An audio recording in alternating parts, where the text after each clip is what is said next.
प्रतिपल प्रति समय पाप करते हैं, पर पाप का फल आप चाहते हो क्या? नरक निगोद का?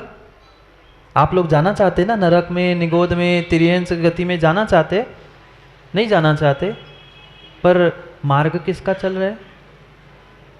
पापों का, दुखों का मार्ग तो छोड़ना नहीं है, पर हमें फल किसका चाहिए? पुण्य का। बीज तो बबूल का बो रहे हैं और राह देखते बैठे हैं कि आम का फल आ जाएगा, मीठे आम का स्वाद ले लूंगा। मीठे आम का स्वाद तभी आएगा जब तुम आम का बीज बोओगे। बीज बबूल का बो रहे हैं और चाह तुम्हारी आम की है, राह तुम्हारी कुछ दुख की है, पापों की है, और चाह सुख और पुण्य की है। नीतिकारों ने इसीलिए लिख दिया, पाप फलम नेच्छन्ति पापम कुर्वन्ति नैव नित्य सहा, पुण्य फलम इच्छन्ति पुण्यम कुर्वन्ति नैव सा। पुण्य के फल को प्रत्येक व्यक्ति चाहता है, सुखी हो जाऊं, सुखी हो जाऊं, सुखी हो जाऊं। पर क्या पुण्य कार्य में संलग्न हो पाया? नहीं हो पाया। न स्वयं हो पाया और धोखे से दूसरा हो रहा है, तो उसको भी क्या मंदिर जा रहे हो, चलो घूम के आते हैं। आज मंगलवार है, बढ़िया, आज आराम करते, दुकान खोलना ही नहीं है, 12 बजे तक सो लेंगे, फिर देख लेंगे भगवान कहाँ भगे जा रहे हैं, 12 बजे कर लेंगे अभी से। यही तो समस्या है, व्यक्ति पुण्य के फल को चाहता है और करता पाप है नित्य सहा। कोई ऐसा समय सुबह, दोपहर, शाम, रात, कोई ऐसा समय, कोई ऐसा घंटा घड़ी नहीं बीतती जहां व्यक्ति पाप नहीं करता। मां बीतती है घर में, गृहस्थी में, व्यापार में, दुकान में, वहां तो फिर भी समझ में आता, फिर भी पंडित जी समझ में आता। पर आज का इंसान तो मंदिर में भी आकर पाप करता है। जहां पापों की निर्जरा करनी थी, पुण्य की प्राप्ति करनी थी, वहीं पर सबसे अधिक निदत्ति निकाचित जैसे कर्मों को बांध लेता है।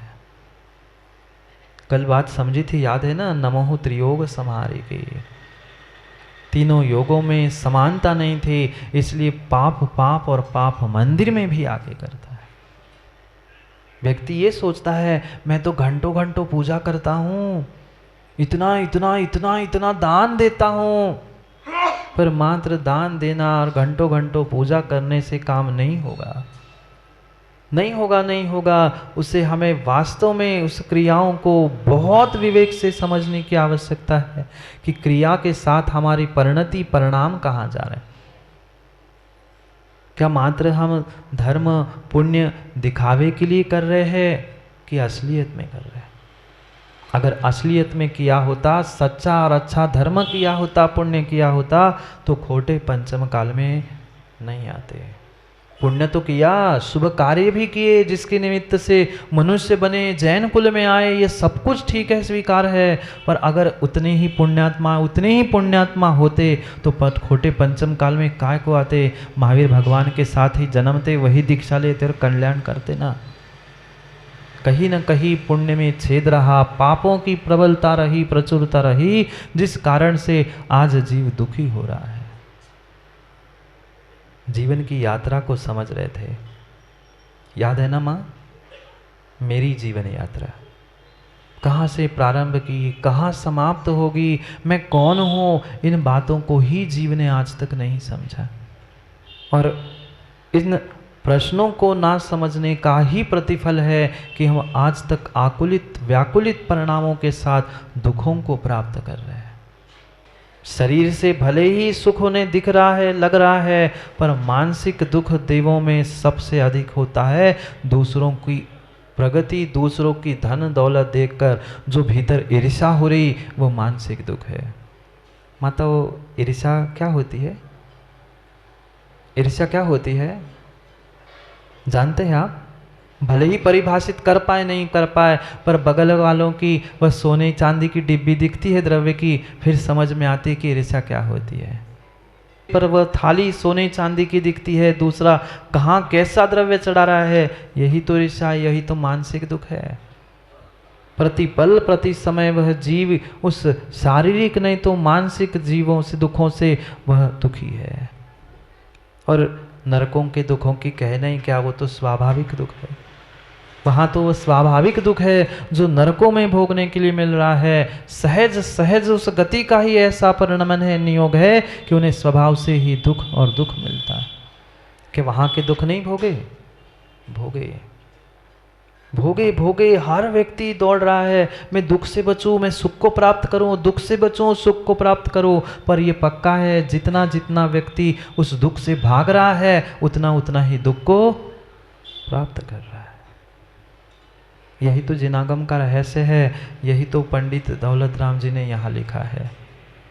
जीवन यात्रा समझ रहे थे, कहाँ से प्रारंभ करके हमें कहाँ पहुँचना है, उस छड़ाला के माध्यम से समझ रहे थे।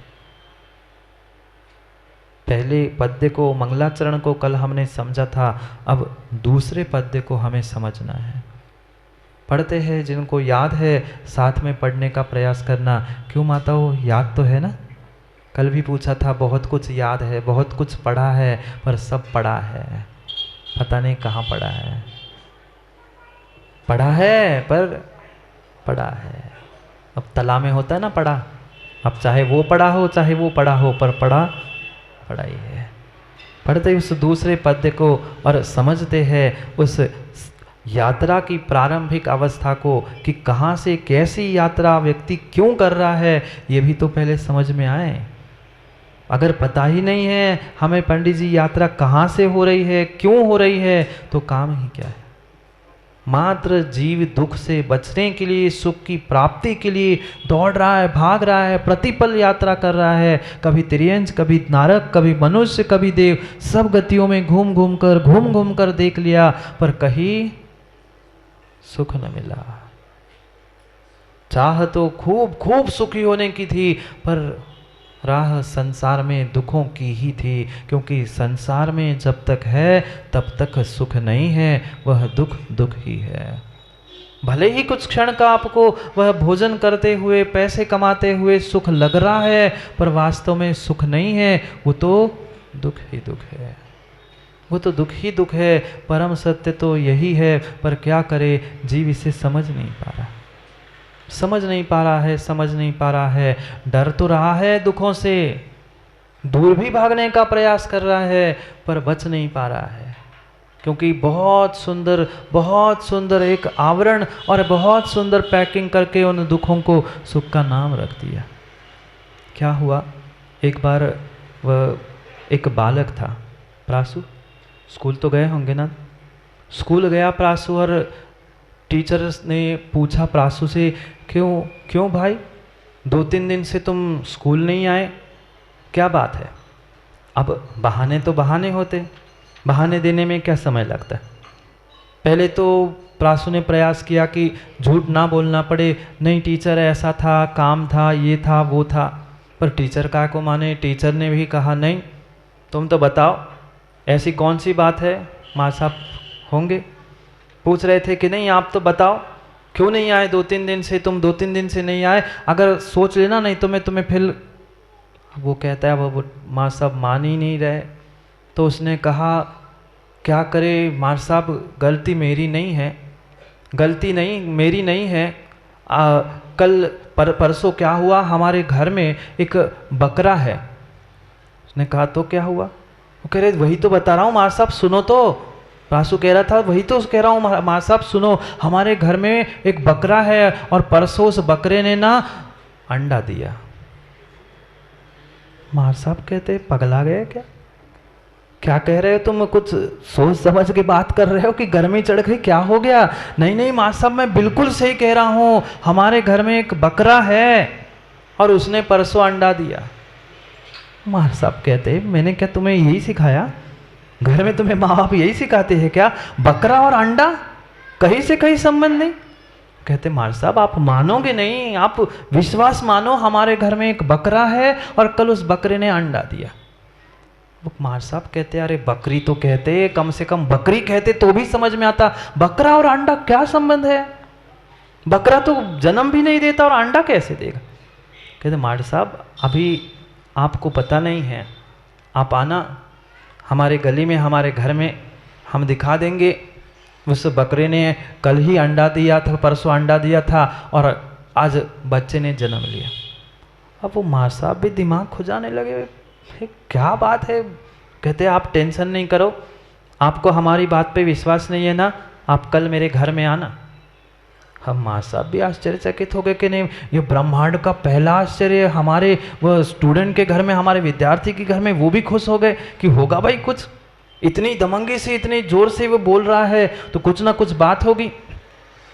प्रासु ने बुलाया माँ साहब को दूसरे दिन सुबह सुबह स्कूल आने से पहले घर में, और दिखा दिया, देखो माँ साहब ये हमारा बकरा है और बकरे ने दिए अंडे से निकला हुआ ये पिल्ला है। वो देखते तो पागल हो गया, ये बकरा है? कहते हाँ माँ साहब। कहते ये बकरा नहीं है, तू क्या पढ़ा है? मैंने पढ़ा यार, तू ये क्या कह रहा है? माँ साहब आपको पता नहीं है, जैसे मैं इंसान होने पर भी मेरा नाम क्या है? माँ साहब ने कहा तुम्हारा नाम प्रासु है। जैसे मैं इंसान होने पर मेरा नाम प्रासु है ना, ये मुर्गी होने पर भी मैंने उसका नाम बकरा रखा है। जैसे मुर्गी होने पर भी बकरे का नाम रख के काम चल रहा था ना, ऐसे ही तुम लोगों ने क्या किया है, उस दुख को ही सुख का नाम रख के रखा है कि ये सुख है, सुख है। वह कभी भी बकरा मुर्गी होगा क्या? कभी भी कोई कुछ भी कह दे, बकरे को मुर्गी कह दे, हाथी कह दे, घोड़ा कह दे, पर वो होने वाला नहीं है। मात्र जैसे अब बहाना था कहने के लिए, कह आई सो क्यों सुन, और ये आई सो, और ये आई, कही आई सो, कही आई। बकरे ने अंडा दिया, वो बकरा था ही नहीं, कौन था? वो तो मुर्गी थी, पर वो कहता है नहीं, हमने तो अपने मुर्गी का नाम बकरा रखा है। आप क्या करोगे? आप क्या करोगे? मैंने तो नाम रखा है, मेरा नाम, मेरी मुर्गी, मैं नाम रख रहा हूं।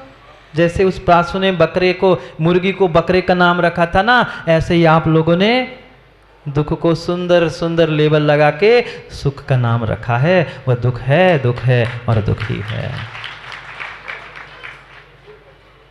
पढ़ो, समय हो गया है, पढ़ो, समय हो गया है, पढ़ते हैं फिर, क्योंकि हमारा तो कहने का को औचित्य नहीं है, पर गुरु आज्ञा थी, इसलिए चंद शब्दों को हम आगे यात्रा के द्वारा पहुंचाने का प्रयास कर रहे। दूसरे छंद को, दूसरे पद्य को पढ़ते हैं, फिर आगे बढ़ते।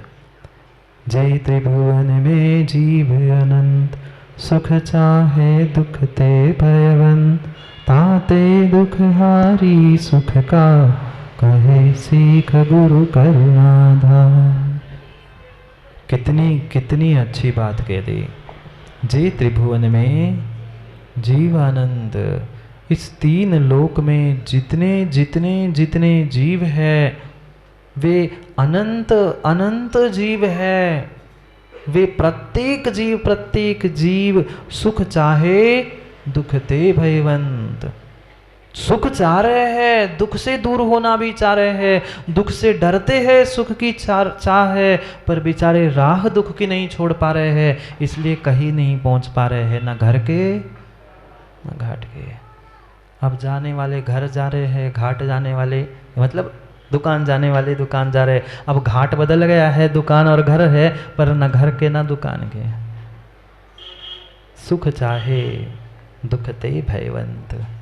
दुख से हर कोई डर रहा है, दुख से दूर होने का भी प्रयास कर रहा है, पर नहीं कर पा रहा है, क्योंकि सुख का सच्चा मार्ग समझा ही नहीं है। सुख का सच्चा मार्ग समझा ही नहीं है। अनंत अनंत जीव है, जिसका कभी अंत ही नहीं होता, ऐसी वह अनंत संख्या होती है। जिसका आय नहीं है वह तो होता है, निकलते रहेंगे पर समाप्त नहीं होगी, इतनी वह सक्षय अनंत राशि है ये जीवों की इस संसार में।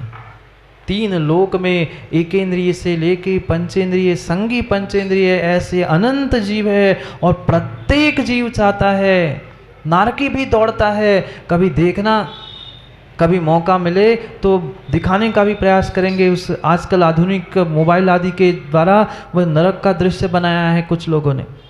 ऐसे दौड़ते एक के पीछे एक के पीछे एक, पर दौड़ किस लिए रहे हैं? बचने के लिए, पर जाके गिर गए। पढ़ेंगे, आगे आएगा, जैसे जैसे ही जीवन यात्रा में एक एक गतियों का वर्णन यहाँ पढ़ेंगे 6 डाला में, तो समझ में आ जाएगा। सोचो, विचार करो। ताते दुखहारी सुखकार, कहे सीख गुरु करुणाधार। अब करुणाधार गुरु से ही गुरु की सीख ले ले, गुरु की सीख गुरु से ही ले ले। एक पद हमने पढ़ा, हमें और बचे हुए उसका अर्थ फिर कभी अपन करेंगे, पर करुणा कर जो गुरुधार है, गुरु हमारे पास है, ऐसे आचार्य भगवंतों के चरणों में हम सभी पहुंचकर यही प्रार्थना और यही भावना करते हैं कि करुणा कर गुरु हमें ऐसी सीख दो जो दुखहारी सुखकार हो। दुखहारी सुखकार ऐसे उपदेश और ऐसा हमें मार्ग प्रशस्त करो जिससे ये अनादि अनंत काल का हमारा चक्र, वह अनादि तो ठीक है, अब अनंत ना रहे, उसका कहीं अंत हो। ऐसे दुखहारी, दुखों का हरण करने वाला और सुख को देने वाला ऐसा उपदेश, ऐसी सीख हमें दे। पर सीख भी उन्हीं को दी जा सकती है जिसके पास सीखने की कला है, जिसकी सोच ही सही नहीं है, जिसके पास विवेक समझ ही नहीं है, उसे समझाया नहीं जा सकता। इसलिए करुणा कर जो गुरु हमें उपदेश दे रहे हैं उसे सीख लो, समझ लो, जान लो। पर वही समझेगा जिसने भीतर करुणा को प्राप्त किया है। गुरु तो करुणा से आपसे कह रहे हैं कि जानो, मानो, समझो। अभी नहीं समझोगे तो कभी नहीं समझोगे, पर समझो तो सही। पर समझ कहाँ रहे हैं, समझ ही नहीं है। करेंगे और भी चर्चा उस करुणा गुरु और दुखारी सुखकार सीख पर। समय आज का हो गया। आचार्य भगवंत के चरणों में करुणा करके यही पुकार है कि हे गुरुदेव, हे आचार्य भगवंत, ये अनंत अनंत जीव इस संसार में दुख से आकुलित व्याकुलित हो रहे हैं, सही मार्ग और सही राह तक पहुंच जाए। हमारी राह, हमारी चाह एक होकर हम भी उस अपने कल्याण के मार्ग पर पहुँचे, यही भावना के साथ आचार्य भगवंत के चरणों में त्रिवार नमोस्तु पूर्वक यही प्रार्थना। कुछ समय अधिक हुआ इसलिए वह क्षमा याचना के साथ गुरु के आचार्य भगवंत के चरणों में यही प्रार्थना। आप तो करुणा निधान है, दया मूर्ति है, वात्सल्य मूर्ति है। जो भी भूल अधिक समय की हुई है उसके लिए क्षमा करते हुए आप हमें ऐसी सीख दे जिससे हमारा जीवन सुधर जाए। समय समय पर पुनः समय की बात के लिए समय पे मिलते हैं, क्योंकि समय पे किया गया काम समय को दिलाता है। बोलिए भगवान महावीर स्वामी की।